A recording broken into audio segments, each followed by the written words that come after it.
I'm Luke from Little Big Things, and we are on day 56 of our Read the Bible in a Year plan. In today's reading, I'd like for you to imagine being in the crowd, and Moses, the man who has been leading you for the last 40 years, is giving his farewell address. Can you imagine the power and emotion inside his message? And along those lines, have you ever asked yourself, what would you say if you knew it was your last chance to address the people you love? Let's dive in and see how the Bible is still alive today. Deuteronomy chapter 29. These are the terms of the covenant the Lord commanded Moses to make with the Israelites in Moab, in addition to the covenant he had made with them at Horeb. Moses summoned all the Israelites and said to them, "Your eyes have seen all that the Lord did in Egypt to Pharaoh, to all his officials and to all his land. With your own eyes you saw those great trials, those signs and great wonders. But to this day the Lord has not given you a mind that understands, or eyes that see, or ears that hear. Yet the Lord says, during the 40 years that I led you through the wilderness, your clothes did not wear out, nor did the sandals on your feet. You ate no bread and drank no wine or other fermented drink. I did this so you might know that I am the Lord your God. When you reach this place, Sihon, king of Heshbon, and Og, king of Bashan, came out to fight against us, but we defeated them. We took their land and gave it as an inheritance to the Reubenites, the Gadites, and the half-tribe of Manasseh. Carefully follow the terms of this covenant so that you may prosper in everything you do. All of you are standing today in the presence of the Lord your God, your leaders and chief men, your elders and officials, and all the other men of Israel, together with your children and your wives, and the foreigners living in your camps, who chop your wood and carry your water. You are standing here in order to enter into a covenant with the Lord your God, a covenant the Lord is making with you this day and sealing with an oath, to confirm you this day as his people, that he may be your God as he promised you and as he swore to your fathers, Abraham, Isaac, and Jacob. I am making this covenant with its oath not only with you who are standing here with us today in the presence of the Lord our God, but also with those who are not here today. You yourselves know how we lived in Egypt and how we passed through the countries on the way here. You saw among them their detestable images and idols of wood and stone, of silver and gold. Make sure there is no man or woman, clan or tribe among you today whose heart turns away from the Lord our God to go and worship the gods of those nations. Make sure there is no root among you that produces such bitter poison. When such a person hears the words of this oath and they invoke a blessing on themselves, thinking, I'll be safe, even though I persist in going my own way, they will bring disaster on the watered land as well as on the dry. The Lord will never be willing to forgive them. His wrath and zeal will burn against them. All the curses written in this book will fall on them, and the Lord will blot out their names from under heaven. The Lord will single them out from all the tribes of Israel for disaster, according to all the curses of the covenant written in this book of the law. Your children who follow you in later generations and foreigners who come from distant lands will see the calamities that have fallen on the land and the diseases with which the Lord has afflicted it. The whole land will be a burning waste of salt and sulfur, nothing planted, nothing sprouting, no vegetation growing in it. It will be like the destruction of Sodom and Gomorrah, Admah and Zeboim, which the Lord overthrew in fierce anger. All the nations will ask, why has the Lord done this to this land? Why this fierce burning anger? And the answer will be, it is because this people abandoned the covenant of the Lord, the God of their ancestors, the covenant he made with them when he brought them out of Egypt. They went off and worshipped other gods and bowed down to them, gods they did not know, gods he had not given them. Therefore the Lord's anger burned against this land, so that he brought on it all the curses written in this book. In furious anger and in great wrath, the Lord uprooted them from their land and thrust them into another land, as it is now. The secret things belong to the Lord our God, but the things revealed belong to us and to our children forever, that we may follow all the words of this law. Before our next reading, I hope you'll check out our book, Cure the Cancer of Unforgiveness. There is no doubt that our lives are short, and today is a great day to end all cancers of unforgiveness in your life. Visit curethecancer.org and let's cure this cancer forever with God's help. Now let's go back to our reading. Deuteronomy chapter 30. When all these blessings and curses I have set before you come on you, and you take them to heart wherever the Lord your God disperses you among the nations, and when you and your children return to the Lord your God and obey him with all your heart and with all your soul, according to everything I command you today, then the Lord your God will restore your fortunes and have compassion on you and gather you again from all the nations where he scattered you. Even if you have been banished to the most distant land under the heavens, from there the Lord your God will gather you and bring you back. He will bring you to the land that belonged to your ancestors, and you will take possession of it. He will make you more prosperous and numerous than your ancestors. The Lord your God will circumcise your hearts and the hearts of your descendants, so that you may love him with all your heart and with all your soul and live. The Lord your God will put all these curses on your enemies who hate and persecute you. You will again obey the Lord and follow all his commands I am giving you today. Then the Lord your God will make you most prosperous in all the work of your hands and in the fruit of your womb, the young of your livestock and the crops of your land. The Lord will again delight in you and make you prosperous, just as he delighted in your ancestors, if you obey the Lord your God and keep his commands and decrees that are written in this book of the law, and turn to the Lord your God with all your heart and with all your soul. Now what I am commanding you today is not too difficult for you or beyond your reach. It is not up in heaven, so that you have to ask, who will ascend into heaven to get it and proclaim it to us so we may obey it? Nor is it beyond the seas that you have to ask, who will cross the sea to get it and proclaim it to us so we may obey it? No, the word is very near you. It is in your mouth and in your heart, so you may obey it. See, I set before you today life and prosperity, death and destruction. For I command you today to love the Lord your God, to walk in obedience to him, and to keep his commands, decrees, and laws. Then you will live and increase, and the Lord your God will bless you in the land you are entering to possess. But if your heart turns away and you are not obedient, and if you are drawn away to bow down to other gods and worship them, I declare to you this day that you will certainly be destroyed. You will not live long in the land you are crossing the Jordan to enter and possess. This day I call the heavens and the earth as witnesses against you, that I have set before you life and death, blessings and curses. Now choose life, so that you and your children may live, and that you may love the Lord your God, listen to his voice, and hold fast to him. For the Lord is your life, and he will give you many years in the land he swore to give to your fathers, Abraham, Isaac, and Jacob. Deuteronomy chapter 31. Then Moses went out and spoke these words to all Israel. I am now 120 years old, and I am no longer able to lead you. The Lord has said to me, you shall not cross the Jordan. The Lord your God himself will cross over ahead of you. He will destroy these nations before you, and you will take possession of their land.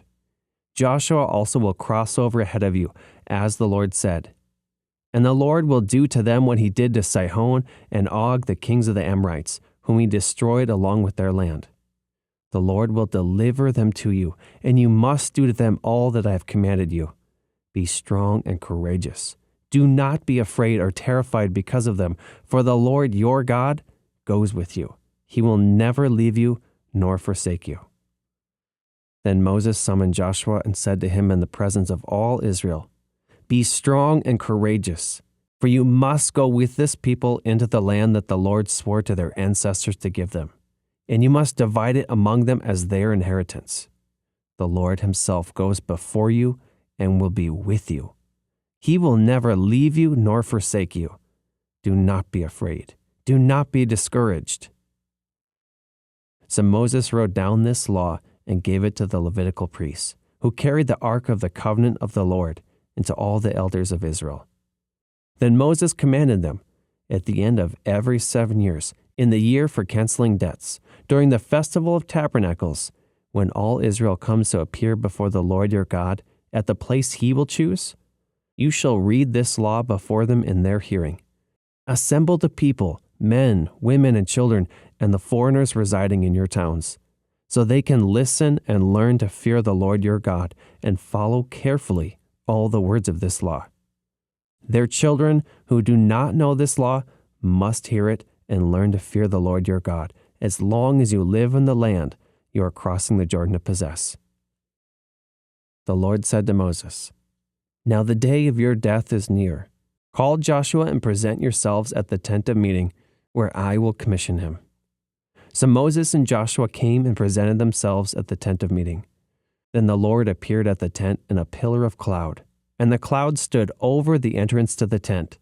And the Lord said to Moses, You are going to rest with your ancestors, and these people will soon prostitute themselves to the foreign gods of the land they are entering. They will forsake me and break the covenant I made with them. And in that day, I will become angry with them and forsake them. I will hide my face from them, and they will be destroyed. Many disasters and calamities will come on them, and in that day they will ask, Have not these disasters come on us, because our God is not with us? And I will certainly hide my face in that day because of all their wickedness in turning to other gods. Now write down this song and teach it to the Israelites and have them sing it, so that it may be a witness for me against them. When I have brought them into the land flowing with milk and honey, the land I promised on oath to their ancestors, and when they eat their fill and thrive, they will turn to other gods and worship them, rejecting me and breaking my covenant. And when many disasters and calamities come on them, this song will testify against them, because it will not be forgotten by their descendants. I know what they are disposed to do, even before I bring them into the land I promised them on oath. So Moses wrote down this song that day and taught it to the Israelites. The Lord gave this command to Joshua, son of Nun: Be strong and courageous, for you will bring the Israelites into the land I promised them on oath, and I myself will be with you. After Moses finished writing in a book the words of this law from beginning to end, he gave this command to the Levites who carried the ark of the covenant of the Lord. Take this book of the law and place it beside the ark of the covenant of the Lord your God. There it will remain as a witness against you. For I know how rebellious and stiff-necked you are. If you have been rebellious against the Lord while I am still alive and with you, how much more will you rebel after I die? Assemble before me all the elders of your tribes and all your officials, so that I may speak these words in their hearing and call the heavens and earth to testify against them. For I know that after my death, you are sure to become utterly corrupt and to turn from the way I have commanded you. In days to come, disaster will fall on you because you will do evil in the sight of the Lord and arouse his anger by what your hands have made. And Moses recited the words of this song from beginning to end in the hearing of the whole assembly of Israel. Deuteronomy chapter 32. Listen, you heavens, and I will speak. Hear, you earth, the words of my mouth. Let my teaching fall like rain, and my words descend like dew, like showers on new grass, like abundant rain on tender plants. I will proclaim the name of the Lord. Oh, praise the greatness of our God. He is the rock. His works are perfect, and all his ways are just. A faithful God who does no wrong, upright and just is he. They are corrupt and not his children. To their shame, they are a warped and crooked generation. Is this the way you repay the Lord, you foolish and unwise people? Is he not your Father, your Creator, who made you and formed you? Remember the days of old. Consider the generations long past. Ask your father, and he will tell you, your elders, and they will explain to you. When the Most High gave the nations their inheritance, when he divided all mankind, he set up boundaries for the peoples according to the number of the sons of Israel. For the Lord's portion is his people, Jacob his allotted inheritance. In a desert land he found him, in a barren and howling waste. He shielded him and cared for him. He guarded him as the apple of his eye. Like an eagle that stirs up its nest and hovers over its young, that spreads its wings to catch them and carries them aloft. The Lord alone led him. No foreign god was with him. He made him ride on the heights of the land and fed him with the fruit of the fields. He nourished him with the honey from the rock and with oil from the flinty crag, with curds and milk from herd and flock, and with fattened lambs and goats, with choice rams of Bashan and the finest kernels of wheat.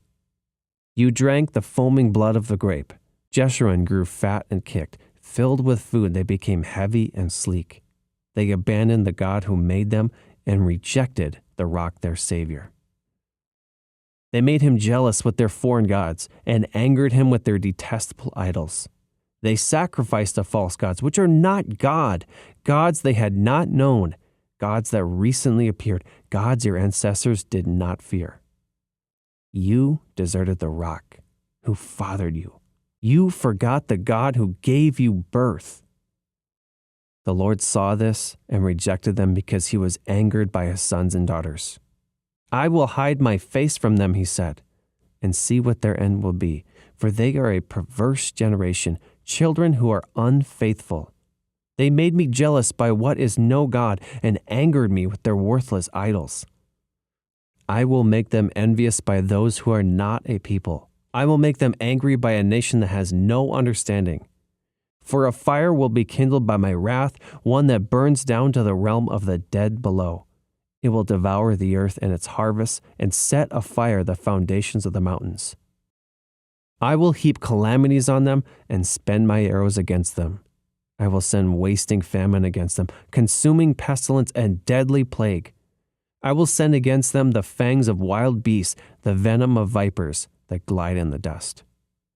In the street the sword will make them childless. In their homes terror will reign. The young men and young women will perish, the infants and those with gray hair. I said I would scatter them and erase their name from human memory, but I dreaded the taunt of the enemy, lest the adversary misunderstand and say, our hand has triumphed. The Lord has not done all this. They are a nation without sense. There is no discernment in them. If only they were wise and would understand this and discern what their end will be. How could one man chase 1,000 or two put 10,000 to flight unless their rock had sold them, unless the Lord had given them up? For their rock is not like our rock, as even our enemies concede. Their vine comes from the vine of Sodom and from the fields of Gomorrah.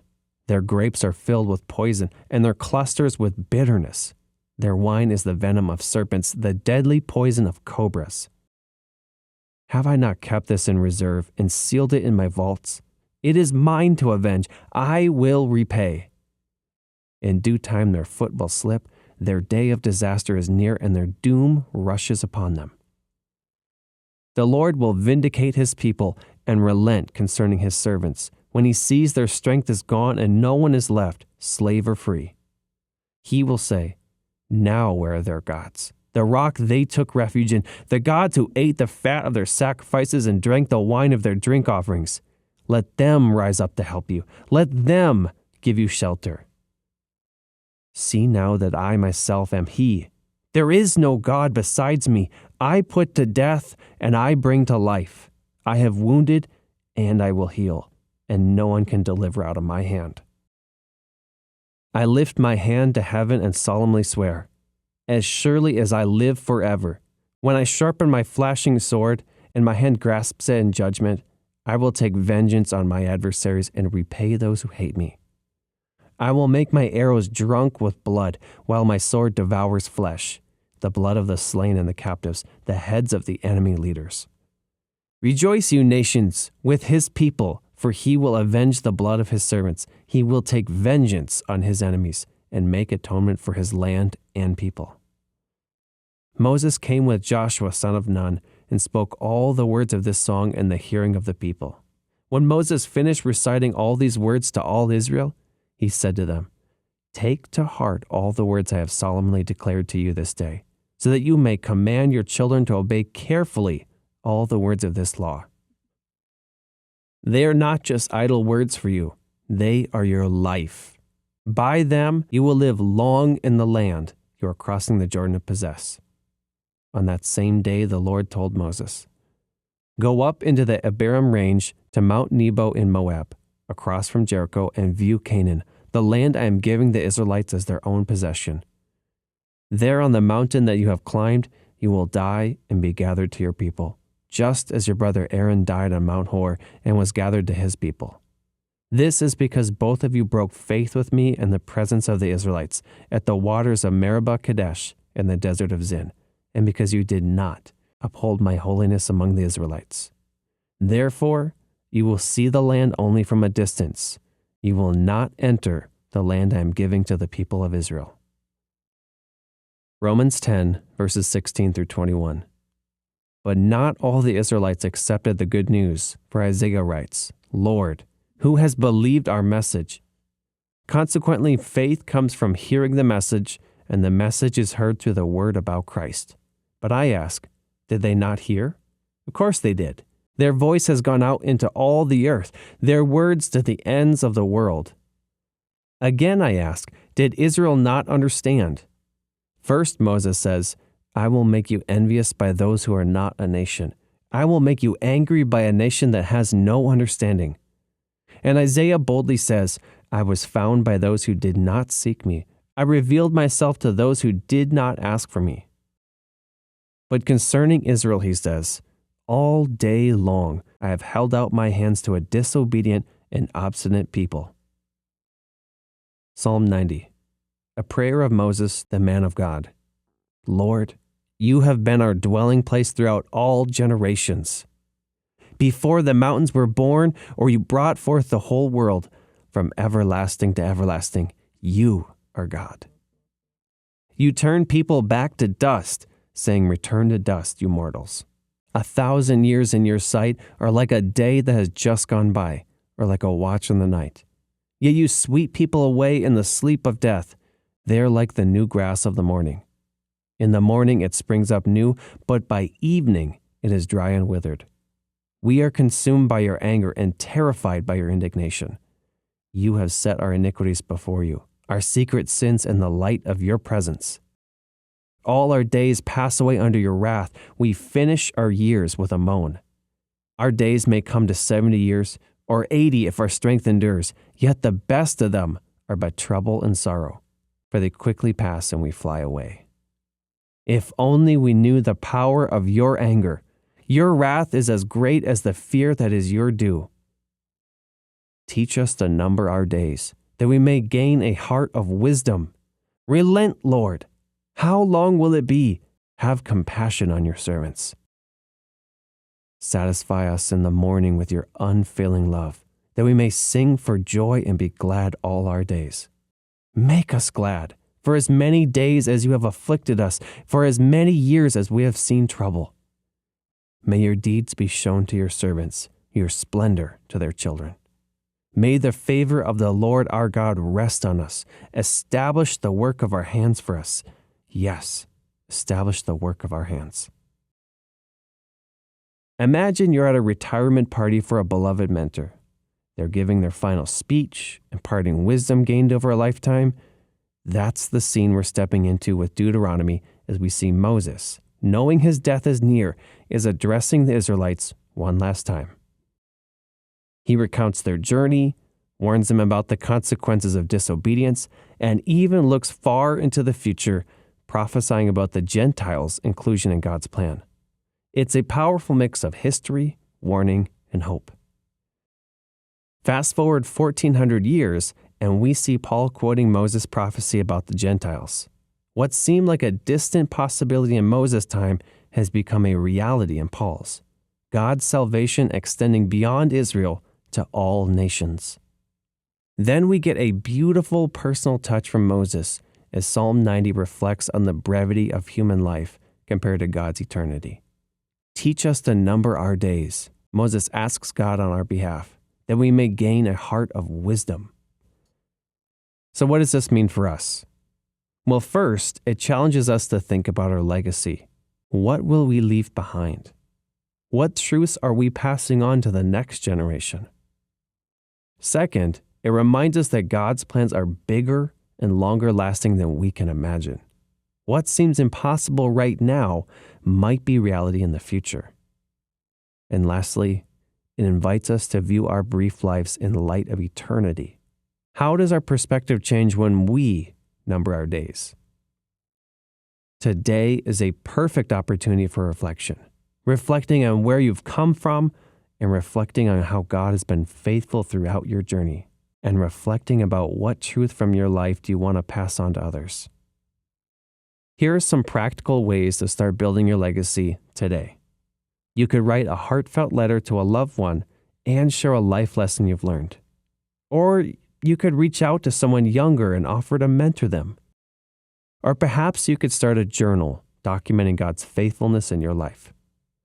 And of course, we can remember that every day is an opportunity to invest in eternity. Perhaps it is simply through an act of kindness or by sharing your faith. Let's live with purpose by always living with eternity's values in view. Let me pray for your day. God, help us to think bigger and more long-term about our lives. Help us to think bigger about our marriages, about our kids, how we're leading them closer to you. Help us, God, to not prioritize the wrong things, and help us to seek your face in everything we do. In Jesus' name, amen.